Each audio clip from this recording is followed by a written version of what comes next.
வணக்கம். இன்று கல்வி அமைச்சும் தேசிய கல்வி நிறுவனமும் இணைந்து இன்றைக்கு ஏலெவல் மாணவர்கள் 12ஆம் ஆண்டு படிக்கின்ற மாணவர்களுக்கான இன்றைக்கு நிகழ்ச்சியாக ஆரம்பிக்கப்படுகின்ற இந்த நிகழ்ச்சி திட்டத்தில் இன்றைக்கு புவியியல் என்றால் என்ன என்ற அடிப்படையான அம்சங்களை இன்று நாங்கள் மாணவர்களுக்காக கற்பிக்க இருக்கின்றோம். இந்த அடிப்படையில் இந்த மாணவர்கள் முதலாவது நடக்கின்ற நிகழ்ச்சியாக இருப்பதின் காரணமாக இந்த தேர்ச்சியையும் கற்றல் பெறுபவர்களையும் கவனத்தில் கொண்டு மாணவர்கள் முழு பாட அலகையும் கிரகிக்க வேண்டும் என்ற அடிப்படையான அம்சத்தை நோக்காக கொண்டு இன்று இந்த நிகழ்ச்சியை நாங்கள் ஆரம்பிக்கப் போகின்றோம். இந்த அடிப்படையில் புவியியல் அறிமுகம் என்ற ஒரு அம்சத்தில் தேர்ச்சி என்ற ஒரு விடயத்தை நாங்கள் எடுத்து பார்க்க போகின்றோம்.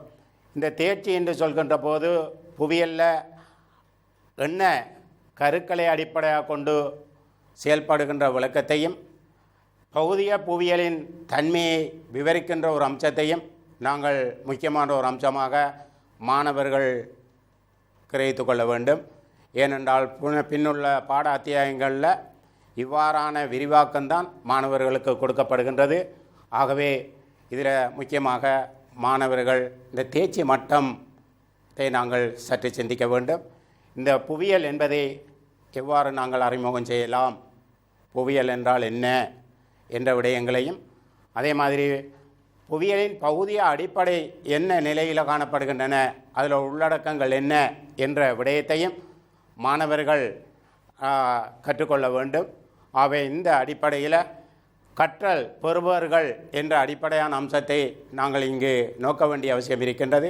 இந்த அடிப்படையில் இடம் சார்ந்த தொடர்புகளையும் கால ரீதியான மாற்றங்களையும் நாங்கள் வழங்கிக் கொள்ள வேண்டும். அடுத்தது உயிர் உலகின் இயக்கநிலை புவியியல் எவ்வாறு விளங்குகின்றது என்பதை நாங்கள் விவரிக்க வேண்டும். அதே மாதிரி பகுதிய மற்றும் மாநில இடைத்தொடர்புகள் புவியியல் ஆராய்கின்ற தன்மையினை நாங்கள் எடுக்க வேண்டும். என்றால் எவ்வாறு ரெண்டுக்கும் இடையிலான இடைத்தொடர்புகள் காணப்படுகின்றது என்ற அம்சத்தை நாங்கள் தெளிவாக விளங்கிக் கொள்ள வேண்டும். அதோட உள்ளிருந்து கோள மட்டங்கள் வரையில் புவியியல் செயல்முறைகளும் தொடர்புகளும் வேறுபாடுகளும் காணப்படுகின்ற விதங்களை நாங்கள் தெளிவாக கற்றுக்கொள்ள வேண்டும். ஆகவே இங்கு கற்கப்படுகின்ற விடயங்கள் தான் பின்னுள்ள பாடங்களில் விரிவாக விளங்கப்படுத்தப்படுகின்றது. இந்த அடிப்படையில் மாணவர்கள் புவியியல் முக்கியத்துவமுடைய 7 வினாக்களையும் பிரச்சினைகளையும் அறிந்து கொள்வதுடன் அவற்றின் முழு சமூகத்துக்கும் கொண்டு செல்கின்ற ஒரு தன்மையை நாங்கள் உருவாக்கி கொள்ள வேண்டும். அந்த அடிப்படையில் புவியியல் பகுதி அடிப்படையை நாங்கள் விளங்கி பகுதி அடிப்படைகளுக்கிடையிலான இடைத்தொடர்புகள் எவ்வாறு காணப்படுகின்றன, ஆகவே புவியியலின் பகுதி அடிப்படை கூறுகளை தொகுத்து வழங்குகின்ற நோக்கத்தில் நாங்கள் எடுத்து அவதானிக்க வேண்டும். மாணவர்கள் கவனத்தில் கொள்ள வேண்டும். புவியியல் என்றால் என்ன என்ற விடயத்தை நாங்கள் தெளிவாக கற்றுக்கொள்ள வேண்டும். இந்த அடிப்படையில் புவியியலானது ஏனைய துறைகளுடன் எவ்வாறு நெருங்கிய தொடர்பாக கொண்டு காணப்படுகின்றது என்ற ஒரு அம்சத்தை தெளிவாக நாங்கள் வழங்கிக் கொள்வதற்காக இயற்கை விஞ்ஞானம் சமூக விஞ்ஞானம் இரண்டையும் இணைக்கின்ற ஒரு பாடலகாக புவியியல் காணப்படுகின்றது. அவை இயற்கை விஞ்ஞானம் என்றால் என்ன? இன்றைக்கு நாங்கள் பார்க்கும் இரசாயனவியல், பௌதியவியல், உயிரியவியல் போன்ற பாடங்களை நாங்கள் எடுத்து பார்க்கலாம். அவை சமூக விஞ்ஞானம் என்றால் என்ன? பொருளாதாரம், நாங்கள் எடுத்து பார்க்கும் வரலாறு, அரசியல் விஞ்ஞானம். அவை புவியியல் கற்கின்ற மாணவர்கள் இயற்கை விஞ்ஞானத்தையும் சமூக விஞ்ஞானத்தையும் கற்கின்ற மாணவர்களாக காணப்படுகின்றார்கள். ஆகவே இந்த அடிப்படையில் புவியின் கூறுகளை நீங்கள் எடுத்து அவதானித்தால் அதன் தொழிற்பாடுகள், வளிமண்டல படையிலான சகல கூறுகள், ஏனைய அம்சங்கள் எல்லா அம்சங்களையும் செயல்பாடுகளையும் மாற்றங்களையும் இடம் கால ரீதியாக கற்கின்ற அம்சம் மாணவர்கள் அவதானிக்கலாம். நாங்கள் புவியின் மேற்பரப்பில் வாழ்கின்றோம். எங்களுக்கு மேலே சூழ்ந்து காணப்படுகின்ற ஒரு படையொன்று காணப்படுகின்றன. அதுக்கு மேலே காணப்படுகின்ற வளிமண்டல அடுக்குகள் காணப்படுகின்றன.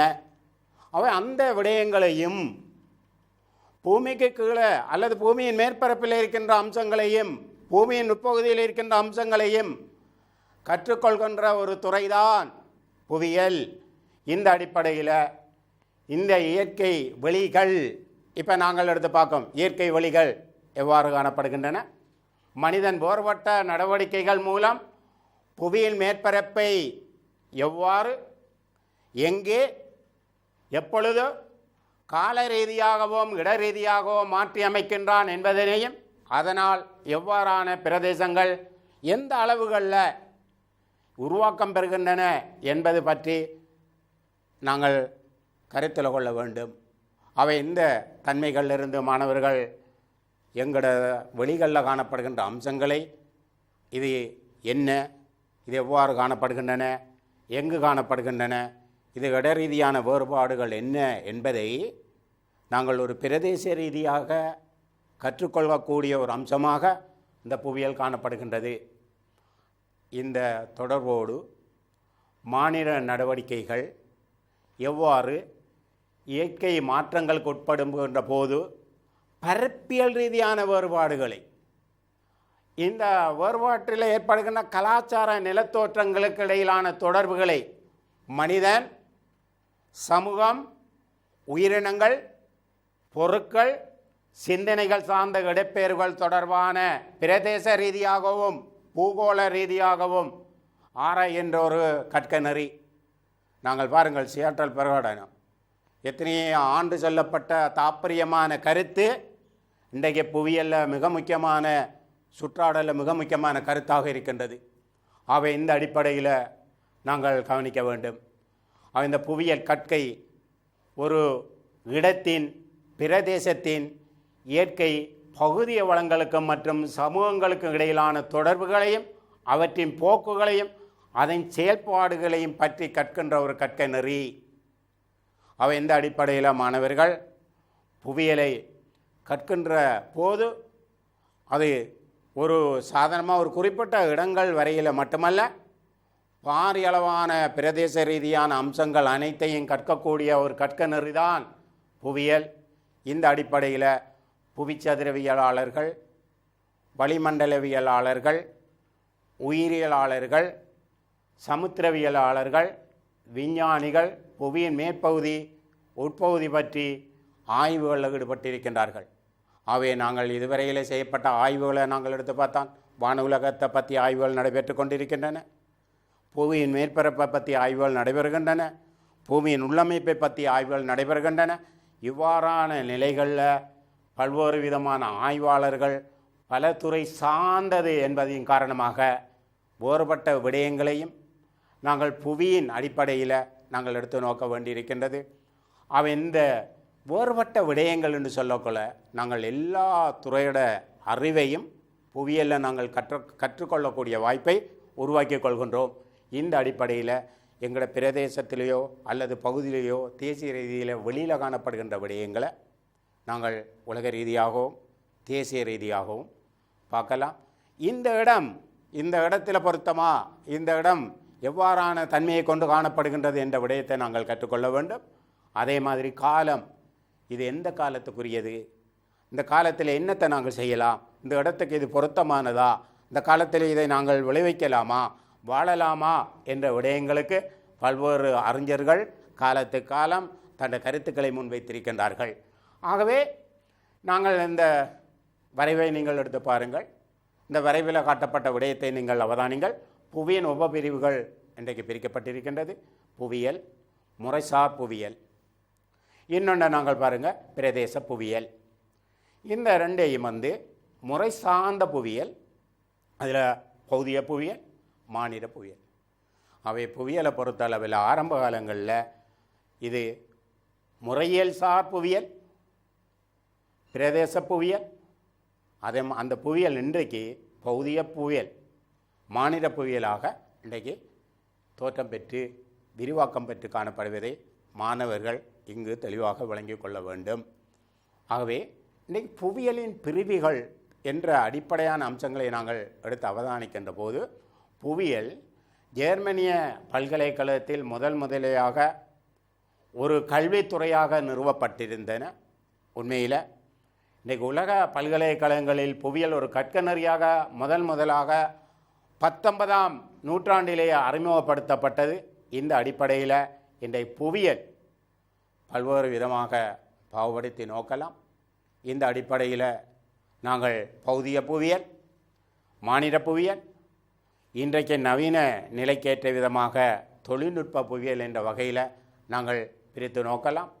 ஆகவே மாணவர்கள் நன்கு அவதானிக்க வேண்டும். நாங்கள் குறிப்பிட்டபடி இன்று பௌதிக புவியியல், மானிட புவியியல், தொழில்நுட்ப புவியியல், இந்த மூணையும் எவ்வாறு நாங்கள் தொடர்பட்டி காட்டியிருக்கின்றோம் என்ற அடிப்படையான அம்சங்களை நீங்கள் எடுத்து பார்த்தால், பௌதிக புவியியல் மானிட புவியியலோடு எவ்வாறு தொடர்பட்டிருக்கின்றது, மனிதன் வாழ்க்கை முறை, குடியிருப்பு முறை, பௌதிக சூழலோடு எவ்வாறு வாழ்கின்றான், அவை அந்த நேரம் பௌதிக அம்சம் அந்த மானிட நடவடிக்கைக்கு எவ்வாறான மாற்றங்களுக்கு கொண்டுவரப்படுகின்ற விடயங்களை பார்க்க வேண்டும். அதே மாதிரியான விடயங்களில் தொடர்புகளை நீங்கள் அவதானிக்கின்ற போது இன்றைக்கு இந்த தொழில்நுட்பம் நவீன கற்க முறைகளில் இந்த புவியியலில் ஆராய்ச்சியில் மிக முக்கியமான ஒரு அம்சமாக தொடர்பட்ட நிலையில் காணப்படுவதை நாங்கள் எடுத்து பார்க்கலாம். ஆகவே இது பௌதிக புவியியலையும் மானிட புவியியலையும் இன்றைக்கு நவீன தொழில்நுட்ப கலை ஒரு முக்கியமான அம்சமாக இருப்பதை நாங்கள் எடுத்து பார்க்கலாம். அவை இந்த அடிப்படையில் மாணவர்கள் இந்த 3 விடயங்களையும் கற்பதோடு இன்று நாங்கள் பௌதிக புவியியலின் ஒவ்வொரு பிரிவையும் நாங்கள் சற்று சிந்திக்க வேண்டியிருக்கின்றது. இந்த அடிப்படையில் உயிரின புவியியல், இன்றைக்கு நாங்கள் பாருங்கள் மாணவர்கள், உயிரின புவியியல் என்று சொன்னால் என்ன என்பதற்கு சிறிது விளக்கத்தை நாங்கள் அளிப்பமாக இருந்தால், உயிரினங்களில் இன்றைக்கு காணப்படுகின்ற அளவு, உலக ரீதியாக இன்றைக்கு உயிரினங்கள் பாதிக்கப்பட்ட தன்மைகள், உயிரின பல்வகமை தன்மையில் ஏற்படுகின்ற மாற்றங்கள், இன்றைக்கு எதிர்நோக்கப்படுகின்ற சூழல் பாதிப்புகள், எல்லா விடயங்களையும் இந்த உயிரின புவியியல் தெளிவுபடுத்துகின்ற ஒரு அம்சமாக இருப்பதை நாங்கள் எடுத்து பார்க்கலாம். அதே மாதிரி காலநிலை என்பது, வானிலை என்றால் என்ன, காலநிலை என்றால் என்ன, காலநிலை மாற்றம் என்ன, இன்றைக்கு இடிமுழக்கத்தோடு மழை பெய்கின்றதா, இன்று என்ன நிலையில் காலநிலை அம்சங்கள் காணப்படுகின்றது, இந்த அடிப்படையான முழு விடயங்களையும் இன்றைக்கு படிப்பிக்கப்படுகின்ற ஒரு பாட அழகு. இதை நாங்கள் 45 மணித்தியாலத்துக்கு மேலே படிக்கக்கூடிய ஒவ்வொரு பாடத்தையும் தான் உங்களுக்கு பின்னுக்குள்ள பாட நெறிகளில் இது உங்களுக்கு குறிப்பிட்ட அளவில் ஒரு அறிமுகத்துக்காக சொல்லப்படுகின்ற விடயம்தான் இந்த பௌதிக புவியியலை நாங்கள் படிக்கின்றோம். அப்போ இந்த புவி ஒளியுறவியல் என்றால் என்ன? இப்போ நாங்கள் பாருங்கள், வித்தியாசமான மலைநாடுகளை அதில் ஒரு நங்கர வடிவமான அல்லது தலைகீழான டிவி வடிவமான இலங்கையில் மத்திய மலைநாட்டை நாங்கள் எடுத்து பார்க்கோம். அதே மாதிரி அஞ்சாமொழி பிரதேசத்தை இலங்கையில் எடுத்து பார்க்கோம். அதே மாதிரி நாங்கள் எடுத்து பார்க்கின்ற போது கரையோர தாழ்நிலங்கள், சமவெளிகள் எவ்வாறு காணப்படுகின்றன, ஒரு வித்தியாசமான நில உறுப்புகள் எவ்வாறு காணப்படுகின்றது, இப்போ இந்த அடிப்படையான அம்சங்களை இந்த புவி வளியுறவியல் பாடத்திலிருந்து நாங்கள் கற்பிக்கின்றோம். அடுத்தது இந்த நீரியல் சம்பந்தப்பட்ட விடயத்தை நீங்கள் எடுத்து பார்த்தால், நீர் முகாமைத்துவம், நீர் மாசடைதல், நீரோடு சம்பந்தப்பட்ட அனைத்து விடயங்களும் இந்த பாடநெறியில் கற்பிக்கப்படுகின்றன. அவை மாணவர்கள் தன் சூழலில் இருக்கின்ற நீர்நிலைகளை கவனிக்க வேண்டும், அதுக்கேற்ப வாழ்க்கை முறையை நாங்கள் அமைத்து கொள்ளலாம் என்ற அடிப்படையில் அந்த நீர் புவியியல் எங்களுக்கு முக்கியத்துவம் அடைந்து காணப்படுகின்றன. அடுத்த அம்சத்தை நாங்கள் எடுத்து பார்க்கலாம், புவிச்சதவியல் ரீதியான ஆய்வுகள். எந்த காலத்தில் இந்த பாறை தோற்றம் பெற்றன, எந்த காலத்தில் இந்த பிரதேசம் தோற்றம் பெற்றன, அவை ஒவ்வொரு காலத்தில் என்ன உருவாக்கப்பட்டிருக்கின்ற உலக ரீதியாக இலங்கை ரீதியாக கற்றுக்கொள்கின்ற ஒரு பாடநெறி இந்த புவிச்சதவியலாக காணப்படுகின்றன. அது மட்டுமல்ல, மண் தொடர்பான எங்கள் பிரதேச மண் அல்லது உலக ரீதியாக காணப்படுகின்ற மண் அல்லது ஒரு மாவட்ட ரீதியாக காணப்படுகின்ற மண்ணை விளக்கப்படங்களினூடாகவும் மண்ட பிஹெச் பெருமானத்தினூடாகவும் மண்ட சீரழிவு சம்பந்தப்பட்ட விடயத்தையும் கற்றுக்கொள்கின்ற விரிவுபடுத்துகின்ற ஒரு புவியியலாக இது காணப்படுகின்றன. அது மட்டுமல்ல, கரையோரம் சார்ந்த சூழல், கரையோரத்தில் இருக்கின்ற அம்சங்களை நாங்கள் கற்றுக்கொள்கின்ற ஒரு புவியியலாக இது காணப்படுகின்றன. இன்று எங்களுக்கு சமகால பிரச்சனையில், கரையோரம் சம்பந்தப்பட்ட பிரச்சனையில், கரையோர இழப்புகள் சம்பந்தப்பட்ட பிரச்சனை இன்றைக்கு இலங்கை நாட்டில் எதிர்நோக்கப்படுகின்றோம். உலக நாடுகளில் இன்றைக்கு கரையோரம் ஒரு முக்கியமான அம்சமாகவும், கரையோர வளங்கள் இன்றைக்கு மனிதண்ட வாழ்வாதாரத்தில் முக்கியமான ஒரு அம்சமாக இருப்பதை நாங்கள் எடுத்து பார்க்கின்ற ஒரு புவியியலாக இது கற்பிக்கப்படுகின்றது. அது மட்டுமில்லை, இடர் முகாமைத்துவம் அதனோடு காணப்படுகின்ற அம்சம். இன்றைக்கு இலங்கை அரசாங்கம் கூட அதுக்கான அமைச்சை உருவாக்கப்பட்டிருக்கின்றது. இன்றைக்கு எங்களுக்கு தெரியும், மண் சரிவு ஏற்படுகின்றன, வெள்ளப்பெருக்கு ஏற்படுகின்றன, இயற்கையில் இடிமின்னல் வருகின்றன, சூறாவளி வருகின்றன, சுனாமி வருகின்றன, அல்லது நிலநடுக்கம் வரலாம். அவை இவ்வாறான அம்சங்களை மாணவர்கள் தெளிவாக கிரகித்து கொள்ளக்கூடிய அளவுக்கு இந்த பௌதிய புவியியல் இன்னும் விரிவான ஆய்வுகளையும் இந்த அம்சங்களையும் எடுத்துக்கொள்ளக்கூடிய அம்சமாக இந்த பௌதிய புவியியல் எடுத்து காட்டுகின்றது. இதே மாதிரி நாங்கள் புவியியல் என்றால் இன்னொரு அம்சத்தில் ரெண்டையும் தொடர்படுத்த இருப்பதன் காரணமாக இந்த இடத்துல மானிட புவியியலையும் ஒரு அளவில் சொல்லப்படுகின்றது. இந்த பாடப்பரப்பை உங்களுக்கு 2வது அத்தியாயத்தில் வருகின்ற போது நான் விரிவாக சொல்லலாம். அவை மாணவர்கள் இந்த இடத்துல கவனித்து கொள்ள வேண்டும். குடித்தொகை, குடியிருப்பு, விவசாய நிலப்பயன்பாடு, வரலாற்று, கலாச்சார புவியியல், பொருளாதார புவியியல் என்ற அடிப்படையில் மாணவர்கள் இதை சுருக்கமாக நாங்கள் இந்த இடத்தில் எடுத்து பார்க்கலாம். ஆகவே இந்த புவியியலில் உண்மையில் நாங்கள் எடுத்து பார்க்கின்ற போது ஒரு பிரதேச அபிவிருத்தி திட்டமிடுதல், நகர திட்டமிடுதலுக்கு இந்த புவியியல் அவசியம். அவை நாங்கள் ஒரு பிரதேசத்தில் இருக்கிற உட்கட்டமைப்பு அபிவிருத்தியை செய்வதாக இருந்தாலும் சரி, ஒரு பிரதேசத்தில் இருக்கின்ற ஏனைய திட்டமிடுதல் அம்சங்களுக்கும் இந்த பிரதேச அபிவிருத்தி திட்டமிடுதலுக்கு இந்த புவியியல் அவசியமாக காணப்படுகின்றது. போக்குவரத்து புவியியல், அதே மாதிரி கைத்தொழில் புவியியல், அரசியல் புவியியல், மருத்துவ புவியியல், நடத்தை புவியியல் என்ற ரீதியில் இதனை நாங்கள் எடுத்து பார்க்கலாம். அவை மாணவர்கள் இந்த பாடல்களில் இன்று இந்த முக்கியத்துவம் கொடுக்கக்கூடிய ஒரு விடயம்தான் பௌதிய புவியியல் பிரிவு. இந்த பௌதிய புவியியல் பிரிவை நீங்கள் எடுத்து பார்த்தால் உயிரின புவியியல், அதே மாதிரி காலநில புவியியல், புவி ஒளியியல், புவிச்சேதவியல் சம்பந்தப்பட்ட புவியியல், நீரியல், நீர் முகாமைத்துவம் சம்பந்தப்பட்ட புவியியல், மண் சார்ந்த மண் பாகுபாடு என்ற அடிப்படையான அம்சங்களை நாங்கள் படித்துக் கொள்கின்ற அம்சம், சமுத்திரங்கள், சமுத்திரவியல் அம்சங்கள். ஏனென்றால் நிலத்தில் காண்கின்ற காட்சி மாதிரி நாங்கள் சமுத்திரத்துக்குள்ளேயும் பாரிய அளவான காட்சிகளை காணக்கூடியதாக இருக்கின்றது. அவை இன்றைக்கு இடர் அனர்த்தங்கள் ஏற்படுவதன் காரணமாக இடர் அனர்த்த முகாமைத்துவத்தை நாங்கள் கற்றுக்கொள்ளக்கூடிய வாய்ப்பாக காணப்படுகின்ற புவியியல். இந்த புவியியலை கற்பதன் நோக்கங்கள் இப்போ எல்லாருக்கும் தெரியும். பாடங்களை நாங்கள் கற்கின்ற போது ஏதோ ஒரு நோக்கத்தின் அடிப்படையில் அந்த பாடத்தை நாங்கள் கற்றுக்கொள்ள வேண்டும். பௌதிய மானிட நிலத்தோற்றத்தின் நாங்கள் எண்ணக்கருக்கள், இயல்புகள் மற்றும் செயல்முறைகள் தொடர்பான விழிப்புணர்வுடன் செயல்பட வேண்டும். உண்மையில் நிலம், அங்கே இருக்கின்ற பௌதி அம்சம், அங்கே இருக்கின்ற தோற்றங்கள் எல்லாம் எங்களோட எவ்வாறான தொடர்பை கொண்டு காணப்படுகின்றன, ஒன்றோடொன்று எவ்வாறு தொடர்பை கொண்டு காணப்படுகின்றன, இயற்கைக்கும் சமூகங்களுக்கு இடையிலான இடைத்தொடர்புகள் எவ்வாறு இருக்கின்றன, அவற்றின் பாங்குகள் எவ்வாறு இருக்கின்றன, செயல்முறைகள் இடம் சார்ந்த ரீதியான காணப்படுகின்ற அம்சங்களையும் நாங்கள் கால ரீதியான தோற்றப்பாடுகளையும் மாணவர்கள் விரிவாக கற்றுக்கொள்ள வேண்டும்.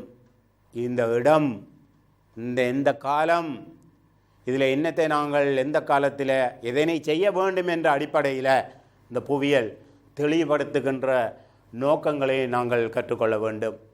இந்த அடிப்படையில் இன்று மாணவர்கள் அவதானித்து கொள்ள வேண்டும்.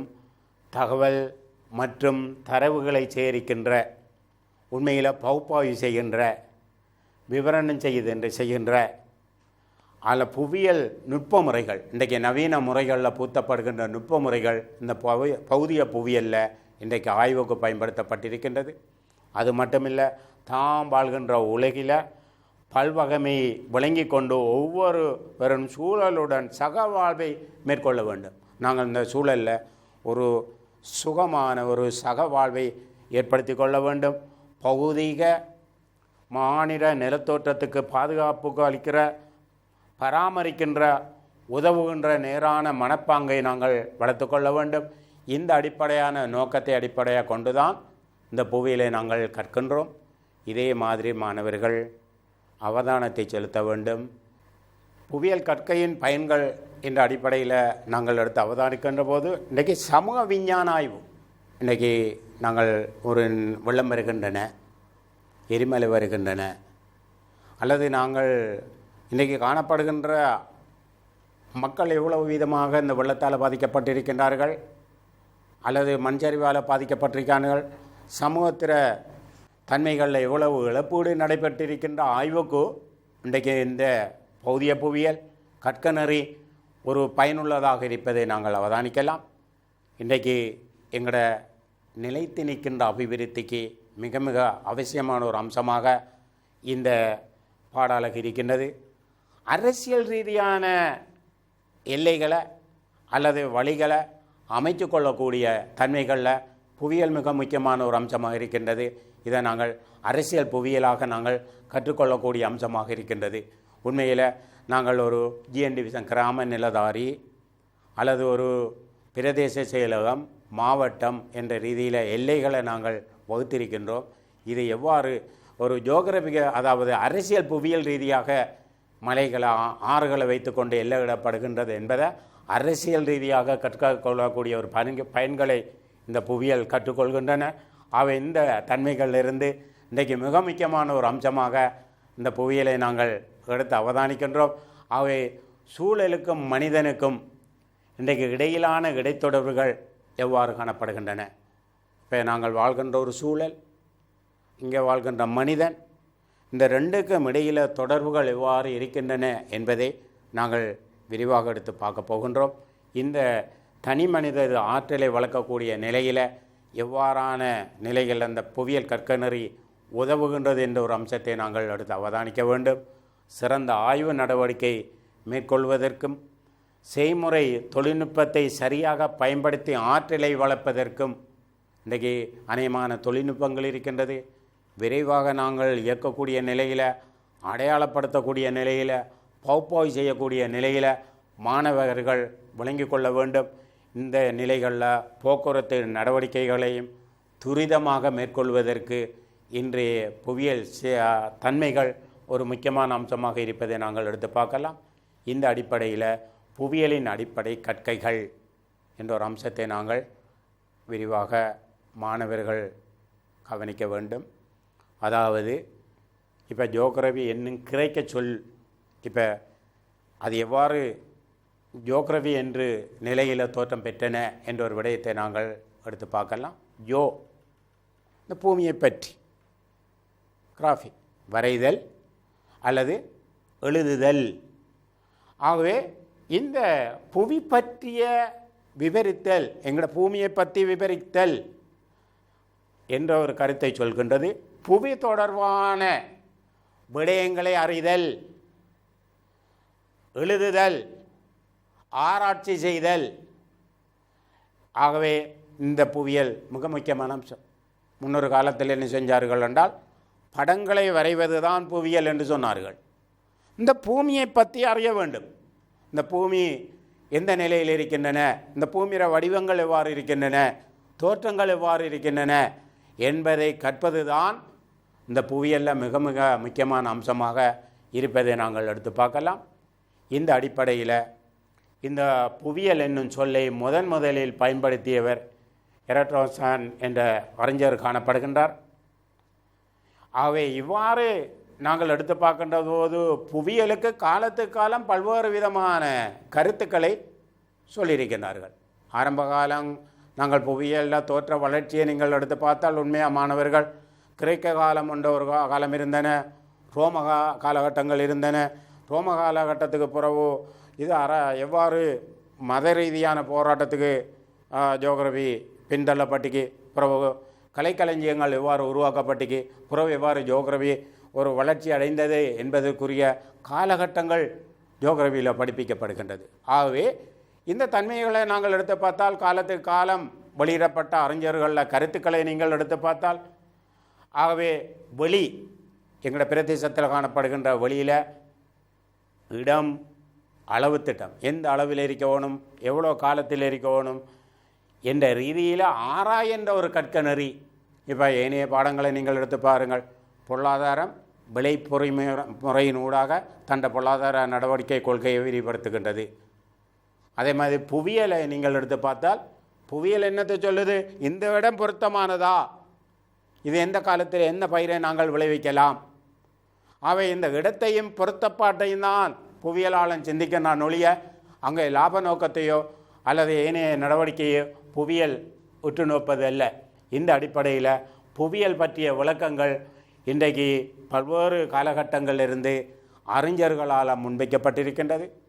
அவை இந்த காலகட்டங்களில் இருந்த அம்சங்களை நாங்கள் இந்த பூமிக்கும் மனிதனுக்கும் இயற்கைக்கும் பௌதிக சூழலுக்கும் இடையில் காணப்படும் இடைத்தொடர்புகளையும் அதனால் ஏற்படும் மாற்றங்களையும் வெளி இடம் அளவு திட்டம் காலம் என்ற ரீதியிலான் கற்பிக்கப்படுகின்ற ஆராய்ச்சி செய்கின்ற ஒரு கலையாக புவியியல் காணப்படுவதை நாங்கள் எடுத்து அவதானிக்கலாம். ஆகவே இந்த அடிப்படையில் புவியியல் மானிட புவியியலையும் நாங்கள் இந்த இடத்துல சற்று பார்க்க வேண்டும். ஏனென்றால் மானிட பௌதிக புவியியல் எவ்வாறு மானிட புவியியலோடு இருக்கின்றது, இந்த மானிட புவியியல் எவ்வாறு தொழில்நுட்பத்தோடு இருக்கின்றன, அவை இந்த மூன்றும் எவ்வாறு ஒன்றோடொன்று தொடர்பட்டு காணப்படுகின்றது என்ற அடிப்படையான அம்சங்களை நாங்கள் கற்கின்ற போது இது மானிட புவியியல் நாம் வாழ்கின்ற புவிர மேற்பரப்பில் காணப்படுகின்ற இயற்கை சூழலுக்கும் ஏனைய சூழல் தொடர்புகளையும் பரப்பியல் ரீதியாக நாங்கள் எடுத்து பார்க்கின்ற அவதானிக்கின்ற ஒரு கற்கநெறியாக இது அமையப்பெற்று காணப்படுவதை நாங்கள் எடுத்து பார்க்கலாம். இப்போ நாங்கள் தொழில்நுட்பவியல் புவியியல் எந்த அடிப்படையான அம்சங்களில் காணப்படுகின்றது என்ற ஒரு விடயத்தை எடுத்து பார்த்தால், இன்றைக்கு இந்த உலகத்தை ஆளக்கூடிய இன்றைக்கு மிக முக்கியமான ஒரு அம்சமாக தொழில்நுட்பம் காணப்படுகின்றது. நாங்கள் இன்றைக்கு ஐடி தொழில்நுட்பத்தை நாங்கள் விரிவாக பார்க்கோம். அதே மாதிரி ஜியோகிரபியில் இருக்கின்ற தொழில்நுட்பத்தை எந்த வகையில் நாங்கள் இந்த பௌதிக புவியியலுக்கு யூஸ் பண்ண போகிறோம் என்ற ஒரு அடிப்படையான அம்சத்தை நாங்கள் கருதினால் 1960ஆம் ஆண்டு பிறகுதான் அளவுசாரி புரட்சி ஒன்று ஏற்பட்டு, இந்த அளவுசாரி புரட்சிக்கு பிற்பாடு தான் எண்கணித ரீதியான முறைகள் ஆய்வுகளில் பயன்படுத்தப்பட்டன. இந்த எண்கணித ரீதியான ஆய்வுகள் பயன்படுத்தப்பட்டதின் காரணமாகத்தான் இந்த அளவுசார் ரீதியான தன்மைகள் புவியிலிருந்து ஒரு விருத்தியான நிலைக்கு, பௌதிக புவியிலிருந்து ஒரு விருத்தியான நிலைக்கு வித்திட்டத்தை நாங்கள் எடுத்து பார்க்கலாம். இந்த தன்மைகள் இருந்து இன்றைக்கு படிப்படியாக வளர்ச்சி அடைந்த அம்சங்களை நாங்கள் எடுத்து பார்த்தால், இன்றைக்கு நாங்கள் உண்மையில் பாருங்கள், இந்த புதிய தொழில்நுட்பத்தில் தகவல் தொழில்நுட்பம் இது எப்படி பௌதிக புவியியலுக்கு நாங்கள் யூஸ் பண்ண போகிறோம். அதே மாதிரி நாங்கள் பார்க்கலாம் பூகோள, அதாவது நாங்கள் எடுத்து பார்க்கின்ற போது ஆர்எஸ் இன்றைக்கு எவ்வாறு நாங்கள் பயன்படுத்துகிறோம், ஜிபிஎஸை நாங்கள் எவ்வாறு பயன்படுத்துகிறோம். இந்த மூணும் இன்றைக்கு நவீன தொழில்நுட்பத்தில் புவியியலில் பௌதிக புவியியலில் பயன்படுத்தப்படுகின்ற மிக முக்கியமான அம்சமாக காணப்படுகின்றது. இந்த மூணில் சாதாரணமாக மாணவர்கள் இந்த அறிவை நீங்கள் எடுத்து பாருங்கள். இந்த மூன்றை நாங்கள் புவியியலில் பயன்படுத்தப்படுகின்ற போது எங்களோட பிரதேசத்தில் காணப்படுகின்ற ஒரு நதி அல்லது எங்களோட பிரதேசத்தில் காணப்படுகின்ற ஒரு இயற்கை அழிவுக்கு நாங்கள் இந்த தொழில்நுட்பத்தை பயன்படுத்துகின்ற போது சரியான அளவீடுகளை சரியான நுட்ப முறையின் ஊடாக நாங்கள் அளவீடு செய்யக்கூடிய வாய்ப்பை இந்த நவீன புவியியல் எங்களுக்கு ஈட்டு செல்கின்றது. அவன் இந்த அடிப்படையான தன்மைகளில் இன்றைக்கு ஒரு விவரண ரீதியாக இருந்த ஒரு புவியியல் உண்மையில் அளவுசார் புரட்சிக்கு பிற்பாடு எண்கணித ரீதியான தன்மைகள் புவியியலில் பூத்தப்பட்டு இன்று பாரிய வளர்ச்சியை கண்டுகொள்ளக்கூடிய அளவுக்கு இந்த வளர்ச்சி கட்டத்தில் பாரிய மாற்றத்தை ஏற்படுத்தி கொள்கின்றன. சாதாரணமாக மாணவர்கள் இங்கு அவதானிங்கள், இங்கே இருக்கின்ற இங்கே இருக்கின்ற ஒரு எழுத்தை நான் என் கண்ணால் பார்க்கேன். அந்த பார்க்கின்ற பொருளுக்கும் எந்த கண்ணுக்கும் இடையில் எந்த வயத்தொடர்பும் இல்லை. ஆனால் அந்த பொருள் என்னங்கிறத நாங்கள் உணர்கின்றோம். அப்போ இந்த ஆர்எஸ் கண்ணில் இருக்கின்றது. அதே மாதிரி நாங்கள் எங்கேயே இருக்கின்ற ஒரு மனத்தை இந்த மூக்கால் நுகர்கின்றோம், அங்கே ஒரு ஆர்எஸ் இருக்கின்றது. அவன் இந்த நிலையில் கதைக்கப்படுகின்ற ஒரு விடயத்தை நாங்கள் காதால் கேட்கின்றோம், அங்கே ஒரு ஆர்எஸ் இருக்கின்றது. அப்போ இந்த அடிப்படையான தன்மைகள் இருந்து நாங்கள் எடுத்து பார்க்கின்ற போது இந்த கருவிகள் எவ்வாறு பௌதிக புவியியலில் ஏற்படுகின்ற மாற்றங்களை அறிந்து கொள்வதற்கு இந்த தொழில்நுட்பங்கள் எவ்வாறு பயன்படுத்தப்படுகின்றன என்பதை நாங்கள் படிப்படியாக வளர்ச்சி அடைகின்ற போது புவியியலில் பயன்படுத்துகின்ற போது சரியான கணிப்பீட்டை கற்றுக்கொள்வதற்கு மாணவர்களுக்கு உதவியாக இருக்கின்ற நவீன தொழில்நுட்ப முறைகள் இன்றைக்கு மிக முக்கியமான அம்சமாக இருக்கின்றது. இதை ஒவ்வொன்றாக நாங்கள் எடுத்து பார்க்கலாம். இன்றைக்கு உண்மையில் பாருங்கள், புவியியல் தகவல் முறை. இப்போ சாதாரணமாக மாணவர்கள் இதனை நீங்கள் செய்முறை புவியியலில் விரிவாக படிப்பீர்கள். இன்றைக்கி 12ஆம் ஆண்டு மாணவர்கள் ஆரம்பிக்கின்ற போது பௌதிக புவியியல் என்ற பாடத்தில் ஏன் இந்த இடத்துல நாங்கள் இதை குறிப்பிடுகிறோம் என்று சொன்னால், மாணவர்கள் நவீன கற்பித்தல் முறையை பௌதிக புவியியலில் நாங்கள் எடுத்து கற்பிக்கப் போகின்றோம். அவை இது ஆக்கின் GISல இன்றைக்கி 10.5 யூஸ் பண்ணப்படுகின்ற சொற்வையார். இதை யூஸ் பண்ணுகின்ற போது இன்புட் அவுட்புட், உள்ளீடு வெளியீடு, இந்த நாங்கள் எடுக்கப்படுகின்ற பிரதேசத்தின் தன்மையை சரியான முறையில் நாங்கள் கணிப்பிட்டு அளவீடுகளை பாதிப்புகளை சரியான முறையில் சொல்லக்கூடிய வாய்ப்பு இந்த தொழில்நுட்பத்துக்கு இருக்கின்றது. ஆகவே பௌதிக புவியியலில் மிக முக்கியமான நுட்ப முறையாக இயற்கை அழிவுகளை இனங்காண்டு கொள்வதில் மிக முக்கியமான அம்சமில்ல, எல்லப்படுத்தக்கூடிய அம்சமாகும். ஒரு பிரதேசத்தின் தன்மையை மாற்றங்களை அறிந்து கொள்ளக்கூடிய தன்மையாகவும் நாங்கள் இதனை பயன்படுத்தி கொள்கின்றோம். அது மட்டுமல்ல, இன்றைக்கு பூகோள நிலை அறிகின்ற முறையில் இன்றைக்கு மிக முக்கியமான ஒரு அம்சம் இது. அநேகமாக நாங்கள் பாவிக்கின்ற ஃபோன்களில் கூட இதனை நாங்கள் பாவித்து கொள்ளலாம். ஏன்னா நாங்கள் ஒரு லொக்கேஷனை சரியாக பார்க்கோம், அல்லது ஒரு விபத்து நடந்த இடத்துக்குலேருந்து வைத்தியசாலை எவ்வளோ தூரம்ங்கிறத பார்க்கலாம், அல்லது குற்றச்செயல் நடந்ததை நாங்கள் கண்டுபிடிக்கக்கூடிய வாய்ப்புகள் இருக்கின்றது. அவை இவ்வாறு பல்வேறு விதமான அம்சங்களையும் படமாக்கி கொண்டு தெளிவாக நாங்கள் விளங்கி அதுக்கேற்ப அபிவிருத்தி திட்டங்களுக்கு அல்லது இயற்கையில் ஏற்படுகின்ற அம்சங்களை நாங்கள் சரியாக வகுத்துக்கொள்வதற்கு பூகோள நிலைப்படுத்தல் முறை மிக முக்கியமான அம்சமாக இருக்கின்றது. அது மட்டுமல்ல, இந்த துளை உணர்வு தொழில்நுட்பம் இன்றைக்கு எங்களுக்கு உண்மையில் வளர்ச்சி அடைந்த நாடுகளில் துணையோடு இதை நாங்கள் பயன்படுத்தி கொண்டோம். அவை சரியான கணிப்பீடு, சரியான முறைகளில் பாவனைகள் அங்கே ஏற்படுகின்ற நாங்கள் சாதாரணமாக சொல்ல முடியாத ஒரு எரிமலை நடக்கின்றது அல்லது அழிவு நடக்கின்றது, பாரிய அளவு வெள்ளம் பெறுகின்றது, பாரிய அளவான காட்டுத்தீ நிகழ்கின்றது, அந்த பிரதேசத்துக்கு செல்ல முடியாத பிரதேசத்துக்கு இந்த தொழில்நுட்பத்தை செலுத்த ஊடாக எந்த பிரதேசம் கூடுதலான அழிவுக்குள்ளாக்கப்பட்டிருக்கி பாதிக்கப்பட்டிருக்கின்றதை அளவீடு செய்வதற்கு இந்த பௌதிக புவியியலில் மிக முக்கியமான ஒரு அம்சமாக துளை உணர்வு தொழில்நுட்பம் இன்றைக்கு காணப்படுவதை நாங்கள் எடுத்து பார்க்கலாம். அவை இந்த அடிப்படையில் புவியின் செயற்கையான அம்சங்களை பற்றிய அறிவு, இதில் அங்கிருக்கின்ற விவசாய நடவடிக்கையாக இருக்கலாம், தொழில்துறைகளில் வளர்ச்சிகள் இருக்கலாம், இவ்வாறான அறிவை வழங்கக்கூடிய ஒரு அம்சமாக இந்த செய்முறை நோக்கங்கள் கொண்டு காணப்படுகின்றன. ஆகவே இந்த பௌதிக புவியியலை நாங்கள் எடுத்து பார்க்கின்ற போது ஒரு செய்முறை ரீதியான, ஒரு பிராக்டிக்கல் ரீதியான ஒரு மாணவர்கள் அறிந்து கொள்ளக்கூடிய தன்மையான பயிற்சி முறையை தான் நாங்கள் கொடுக்க வேண்டும். உதாரணமாக, இந்த நீரில் இது மாசுக்கள் கலந்திருக்கின்றதா, அல்லது நீரில் இருக்கின்ற pH பிரமாணம் என்ன இருக்கின்றன, அந்த நீர் காரமாக இருக்கின்றதா, அமிலமாக இருக்கின்றதா, நாங்கள் பருகக்கூடிய நீர் எந்த நிலையில் இருக்கும் என்பதை நாங்கள் ஒரு பரிசோதனை செய்முறை ஊடாக நாங்கள் அறிகின்றோம்.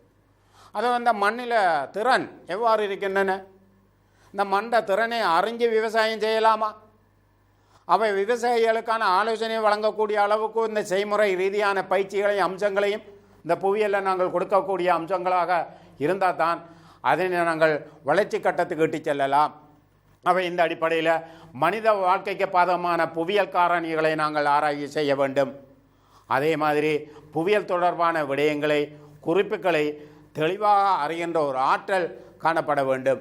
அவை இந்த அடிப்படையான அம்சங்களை நாங்கள் எடுத்து பார்க்கின்ற போது இன்றைக்கு மிக முக்கியமான ஒரு அம்சமாக பண்பாட்டு நோக்கங்கள், இன்றைக்கு எங்களுக்கு காணப்படுகின்ற உலக குடியுணர்வு, உலகத்தில் காணப்படுகின்ற சகோதரத்துவத்தன்மை, மக்களிடையே காணப்படுகின்ற கூட்டுறவு, ஏனைய உயர்ந்த இலட்சியங்களை வளர்க்கக்கூடிய பண்பாட்டு நோக்கங்கள். உண்மையில் நாங்கள் கற்கின்ற கல்வியால் ஒரு சமூகத்தில் இருக்கின்ற பண்பாடுகளை வளர்ச்சி அடையக்கூடிய தன்மையை இந்த புவியியல் எடுத்து காட்டுகின்ற மிக முக்கியமான ஒரு அம்சமாக இருக்கின்றது. அவை நாங்கள் வாழ்கின்ற நாட்டில் பற்றை வைத்து கொள்ள வேண்டும். அந்த நாட்டு பற்றை நாங்கள் வைத்துக்கொண்டு ஒருமித்த நிலையில் நாங்கள் அபிவிருத்தியை மேற்கொள்வதற்காக திட்டங்களை வகுக்க வேண்டும். இயற்கை அழகை உணர்ந்து ரசித்து நாங்கள் அந்த புவியியல் ரீதியான சிந்தனையில் வளர்க்க வேண்டும். இந்த சூழ்நிலைக்கேற்ப மக்களை நல்ல முறையில் வழி நகர்த்தக்கூடிய அம்சமாக உருவாக்கி கொள்ள வேண்டும். மனித வாழ்வில் புவிசார் அறிவினை வழங்குதல் மிக முக்கியமான அம்சமாக காணப்பட வேண்டும். அவை இந்த தன்மைகளிலிருந்து நாங்கள் எடுத்து பார்த்த விடயங்களை இப்போது மாணவர்கள் கவனிக்க வேண்டும். பொதுவாக இதுவரையில் சொல்லப்பட்ட விடயங்கள் புவியியலில் பௌதிய புவியியலில் மாநில புவியியலில் பங்களிப்பையும் நவீன தொழில்நுட்ப பங்களிப்போடு காணப்பட்ட நிலையில் எவ்வாறு பயன்களையும் நோக்கங்களையும் கொண்டு காணப்படுகின்றது என்ற ஒரு அம்சத்தோடு இதுவரையில் கற்றிருந்தோம். தற்போது நாங்கள் பார்க்க வேண்டிய ஒரு விடயம் புவியியலின் பௌதிய அடிப்படைகள் என்ற ஒரு அடிப்படையான அம்சங்களை நாங்கள் அவதானிக்க வேண்டும்.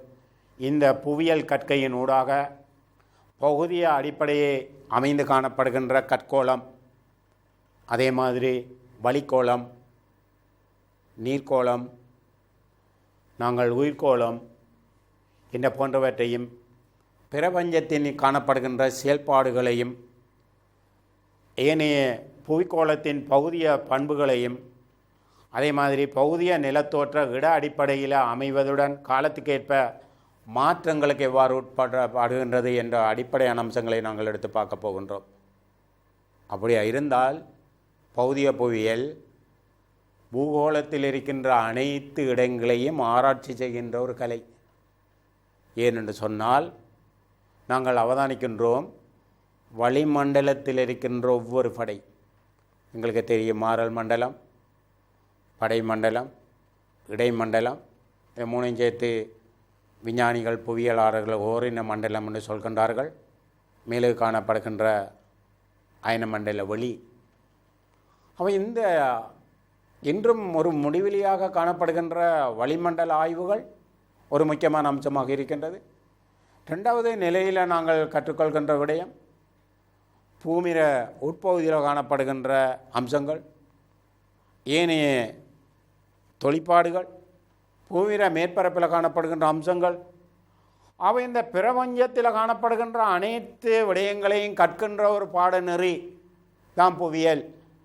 அவை இந்த பூகோளத்தில் இருக்கின்ற ஒவ்வொரு காலங்களிலும் ஏற்படுகின்ற மாற்றங்களை, தன்மைகளை, அதனால் ஏற்படுகின்ற பல்வேறு விதமான தாக்கங்களை நாங்கள் அறிந்து கொள்ளக்கூடிய வாய்ப்புகள் இங்கே உருவாக்கப்படுகின்றது.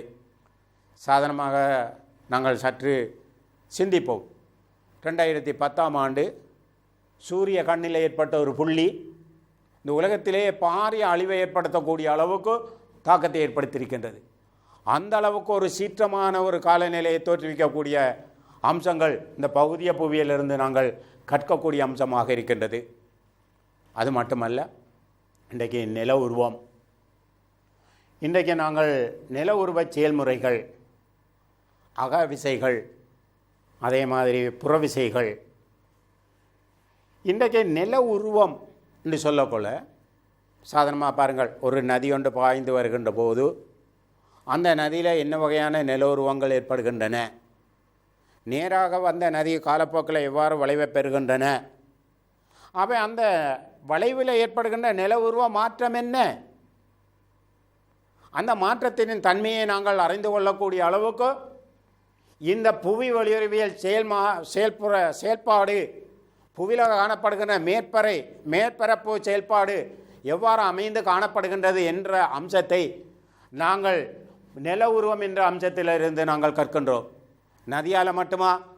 நீங்கள் பருவ படிப்பீர்கள் மாணவர்கள், பனிக்கட்டி ஆற்றினால் ஏற்படுகின்ற நில உருவம் என்ன, அதே மாதிரி காற்றால் ஏற்படுகின்ற நில உருவம் என்ன, அதே மாதிரி மாணவர்கள் கடற்கரை ஓரங்களில் கடற்கரை விசையின் தாக்கத்தின் காரணமாக ஏற்படுகின்ற நிலம் என்ன, தரைக்கீழ் நீர் அல்லது சுண்ணாம்பு பாறைகளில் ஏற்படுகின்ற நில உருவங்கள் என்ன என்பதை தெளிவாக அந்த பாடத்திலிருந்து கற்றக்கூடிய அறிவுகளை மாணவர்கள் அந்த பௌதிய புவியியல் அறிமுகத்துக்கு பிற்பாடு மாணவர்கள் ஒவ்வொன்றையும் தெளிவாக கற்கப் போகின்றீர்கள்.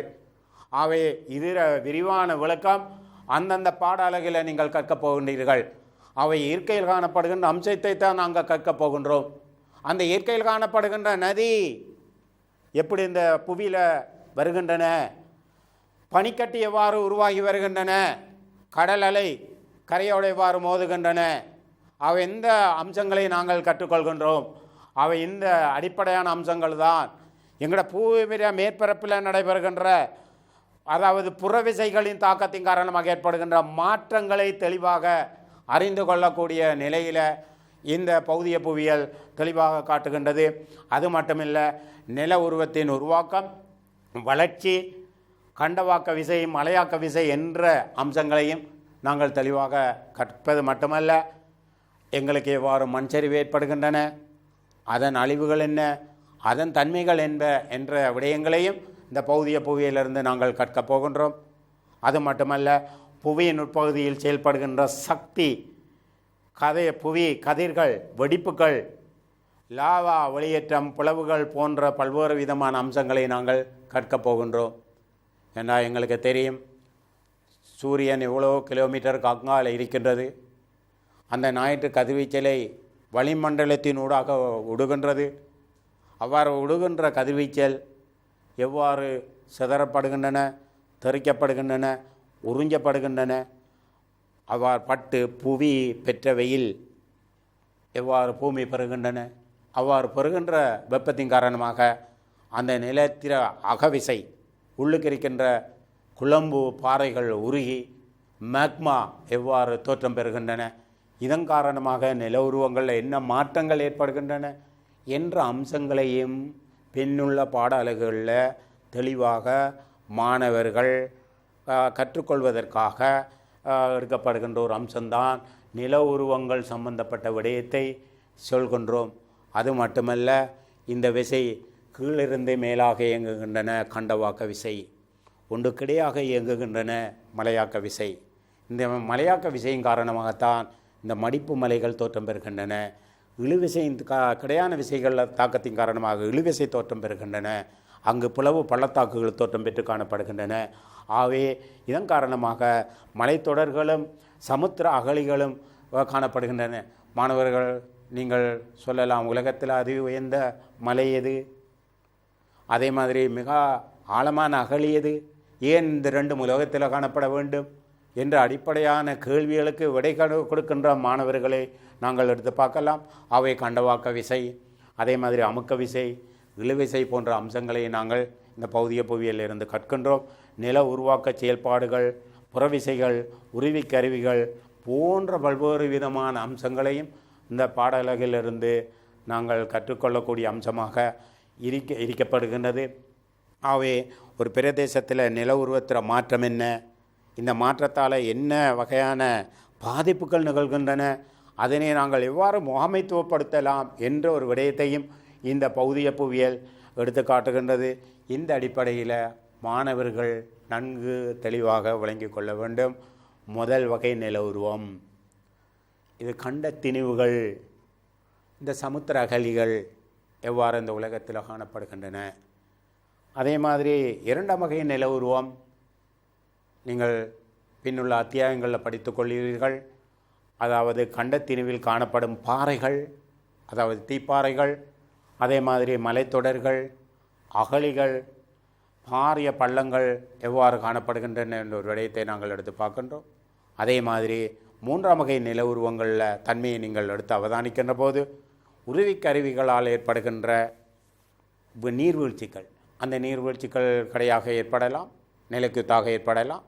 அதே மாதிரி வித்தியாசமான இளமை பருவத்தில் நாங்கள் டேவிஸின் திண்ணல்வாட்ட கோட்பாட்டை கூட நாங்கள் பின்னுள்ள பாடங்களில் படிக்கலாம். ஒரு நதியொன்று ஆரம்பிக்கின்ற போது அதில் இளமை பருவத்தில் என்ன வகையான நில உருவங்கள் ஏற்படுகின்றன, அதில் முதிர்ச்சி பருவத்தில் என்ன வகையான நில உருவங்கள் ஏற்படுகின்றன, அதில் முதுமை பருவத்தில் என்ன வகையான உருவங்கள் ஏற்படுகின்றன. தாவரங்களுக்கு, மிருகங்களுக்கு ஒரு வாழ்க்கை வரலாறு இருக்கின்ற மாதிரி ஒரு நதிக்கும் அது இளமை, அதில் முதிர்ச்சி, முதுமை என்ற வகையில் எவ்வாறான மாற்றங்களுக்கு உள்ளாக்கப்படுகின்றது என்ற ஒரு அடிப்படையான அம்சத்தை கற்றுக்கொள்கின்ற ஒரு அம்சம்தான் இந்த பௌதிய புவியியல். அவை இந்த பௌதிய புவியியல் முதலாம் வகை, இரண்டாம் வகை, மூன்றாம் வகை என்ற ரீதியில் தெளிவாக மாணவர்கள் விளங்கி கொள்ள வேண்டும். இதுவரையில் விரிவுரையில் சொல்லப்பட்ட விடயத்தில் நாங்கள் அவதானித்த மிக முக்கியமான கூறுகள், அதாவது இங்கே உங்களுக்கு தெரியும், முதலாம் வகை நில உருவம், இரண்டாம் வகை நில உருவம், மூன்றாம் வகை நில உருவம். இது ஒவ்வொன்றும் என்ன அடிப்படையான அம்சங்களோட இந்த பௌதிய புவியியலோட நெருங்கிய தொடர்போடு அமையப்பெற்று காணப்படுகின்றது என்ற ஒரு அடிப்படையான அம்சத்தை, இதுவரையில் சொல்லப்பட்ட புவியியல் என்றால் என்ன, புவியியலில் பயன்பாடுகள் என்ன, மாற்றங்கள் என்ன என்ற விடயங்களை நாங்கள் தொகுத்து எடுத்து பார்க்கின்ற போது, ஆரம்பத்தில் ஆரம்பிக்கப்பட்ட புவிய சிந்தனை வரலாறு எவ்வாறு பிரதேச ரீதியான தன்மைகளில் வளர்ச்சியடைந்தன, பிறகு அது எவ்வாறு ஏனைய பௌதிய புவியியல், மாநில புவியியல், தொழில்நுட்ப புவியியல் என்ற ரீதியில் இன்று வளர்ச்சியடைந்தன. அதே மாதிரி நவீன தொழில்நுட்பம் அல்லது அளவுசாரி புரட்சிக்கு பிற்பாடு புவியியலில் எண்கணித ரீதியான ஆய்வு முறைகளும் இன்றைக்கு நவீன தொழில்நுட்ப முறைகளும் எவ்வாறு பயன்படுத்தப்பட்டன என்ற நிலையையும் மாணவர்கள் சற்று சிந்திக்க வேண்டும். அவை இந்த புவியியலை கற்பதின் ஊடாக எங்களோட சுற்றுச்சூழலில் காணப்படுகின்ற இயற்கை அழிவுகளையும் அமைப்புகளையும் தோற்றங்களையும் வளர்ச்சிகளையும் மாணவர்கள் தெளிவாக விளங்கி கொள்ளக்கூடிய ஒரு சிறந்த ஒரு நுட்பமுறை, ஆய்வுமுறை புவியியலில் காணப்படுகின்றன. அவை நாங்கள் இந்த சூழலை நேசிக்க வேண்டும். சூழலில் இருக்கின்ற விடயங்களை சிறந்த முறையில் கற்பிக்க அறிந்து கொள்ள வேண்டும். இந்த கற்றல் பெறுபவற்றையும் இந்த தேர்ச்சி மட்டத்தை அடைந்து கொள்வதற்காக இந்த பின்னுள்ள பாடங்களில் வருகின்ற ஒவ்வொரு விடயத்தையும் தெளிவாக விளங்கிக் கொள்வதற்கு இந்த கற்க நெறியின் உட்கட்டமைப்பு அல்லது இந்த கற்க நெறியின் சிறப்பான அம்சங்களை தெளிவாக மாணவர்கள் விளங்கி பயன்பெறக்கூடிய வாய்ப்பை நாங்கள் உருவாக்கி கொள்கின்றோம். இந்த அடிப்படையில் சாதனமாக பாருங்கள், எங்களை சூழ்ந்து காணப்படுகின்றன நாங்கள் சுவாசிக்கும். ஏன்னா எங்களுக்கு குறிப்பிட்ட கிலோமீட்டருக்கு அங்காலான்னு எங்களுக்கு தெரியும் ஏதோ ஒரு மண்டலம் இருக்கி. ஆனால் நாங்கள் கடல் மட்டத்திலிருந்து 18 கிலோமீட்டருக்குள்ளான் மாறல் மண்டலம் இருக்கின்றது, அங்கான் உயிர்கோளம் இருக்கின்றது. அங்கான் நாங்கள் சுவாசிக்கலாம், அதுக்கு அங்கால இருக்கின்ற மண்டலங்களை நாங்கள் சுவாசிக்க முடியாது. ஆகவே எங்களுக்கு மேலே காணப்படுவது என்ன, நாங்கள் எல்லாரும் நீங்கள் தெரிஞ்சிருப்பீங்களா, O3 ஓசோன் படலம். ஆகவே இந்த 18 கிலோமீட்டருக்குள்ளே இருக்கிற உயிர்கோளத்திலான் இந்த வானிலை, காலநிலை, இந்த இயற்கையான அம்சங்கள், இடிமுழக்கம், மழைவீழ்ச்சி எல்லாம் நிகழக்கூடிய வாய்ப்புகள் இருக்கின்றன. அவை இந்த அடிப்படையான அம்சங்களிலிருந்து இந்த உயிர்கோளத்தில் இந்த புவிர மேற்பரப்பிலேயும் புவிர உள் அமைப்பிலேயும் வளிமண்டல தொகுதியையும் நாங்கள் தெளிவாக கற்க வேண்டும்.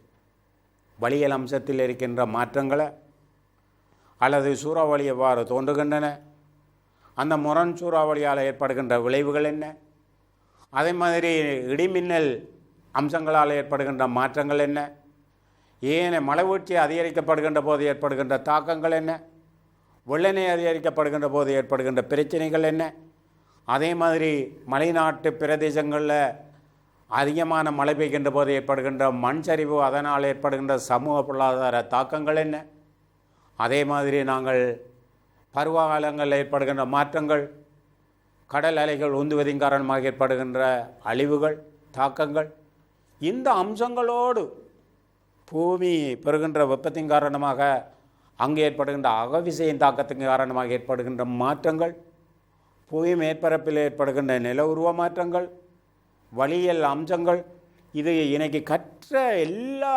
விடயங்களையும் கற்றுக்கொள்ளக்கூடிய நிலையிலான் இந்த முதலாம் வகை நில உருவங்கள், இந்த இரண்டாம் வகை நில உருவங்கள், மூன்றாம் வகை நில உருவங்கள் என்ற அடிப்படையில் இந்த பகுதிய புவியியலை இன்று நவீன புவியியலாளர்கள் நவீன தொழில்நுட்ப அம்சங்களோட பாவப்படுத்தப்பட்ட விடயங்களை இன்றைக்கு கற்கக்கூடிய வாய்ப்பாக இருக்கின்றது.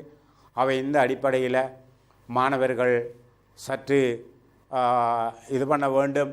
இந்த கற்க நெறியின் அவசியம் என்ன, இந்த கற்கநெறியின் தன்மைகள் என்ன, இந்த பொறுப்பேற்றை அல்லது நாங்கள் சொல்லப்பட்ட இந்த விடயத்தை நாங்கள் எவ்வாறு இந்த கற்றல் அம்சங்களிலிருந்து தெளிவாக விளங்கி கொள்ளலாம் என்ற ஒரு அடிப்படையான அம்சங்களை நாங்கள் இதுவரையில் எடுக்கப்பட்ட பாடல்களிலிருந்து அவதானிக்கின்ற போது உண்மையில் இந்த வளியல் அம்சத்தையும் புவியின் மேற்பரப்பு அம்சத்தையும் புவியின் கீழ் காணப்படுகின்ற அம்சத்தால் ஏற்படுகின்ற மாற்றங்கள் அனைத்தையும் கற்கின்ற ஒரு பாடநெறி புவியியல்.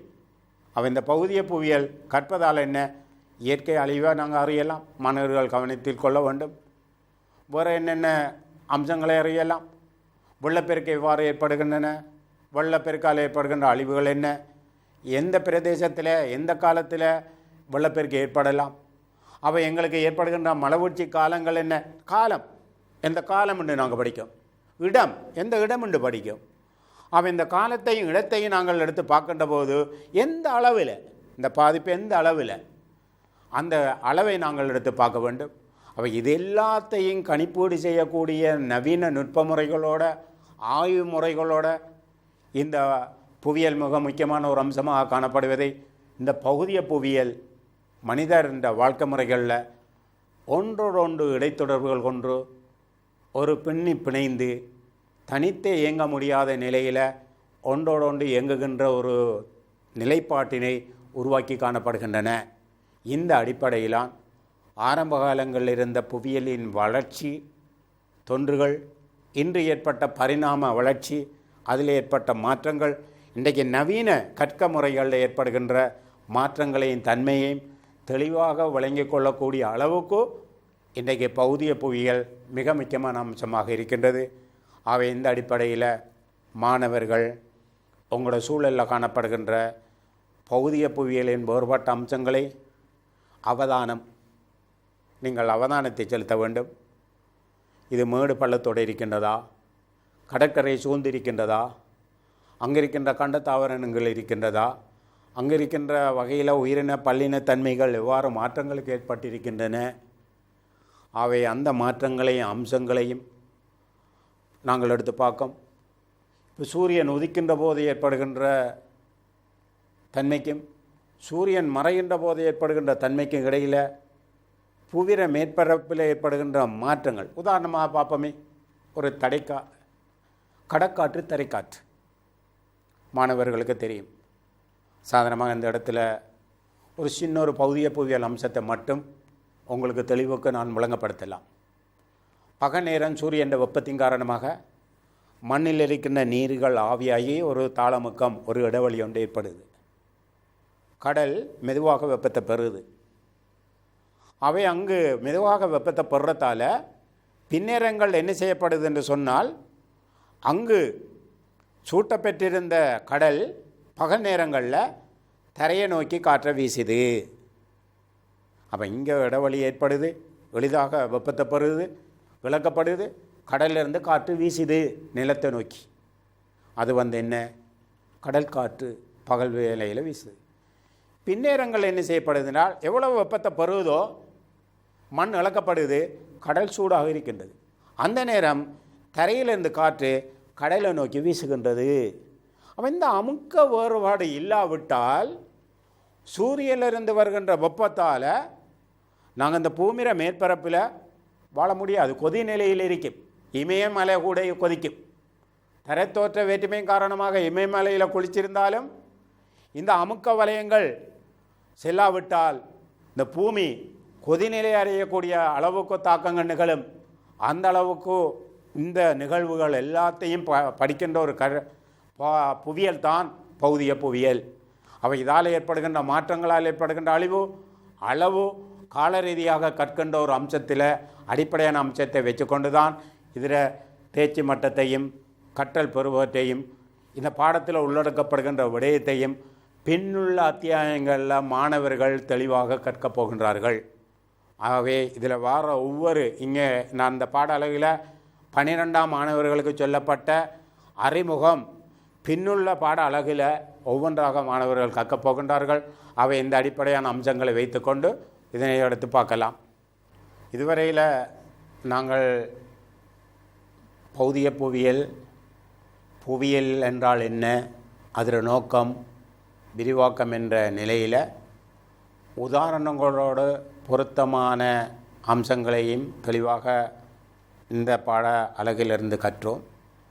நாங்கள் அடுத்து வருகின்ற பாட அலகில் மானிட புவியியலின் தோற்ற, பரப்பு, வளர்ச்சி சம்பந்தப்பட்ட பாடம் சம்பந்தப்பட்ட பாடலுக்கான நிகழ்ச்சியில் கலந்து கொள்ளும் வரையில் இதுவரையில் கேட்டு பயன்பெற்றிருப்பீர்கள். எல்லாருக்கும் வணக்கம் கூறி விடைபெறுகின்றேன்.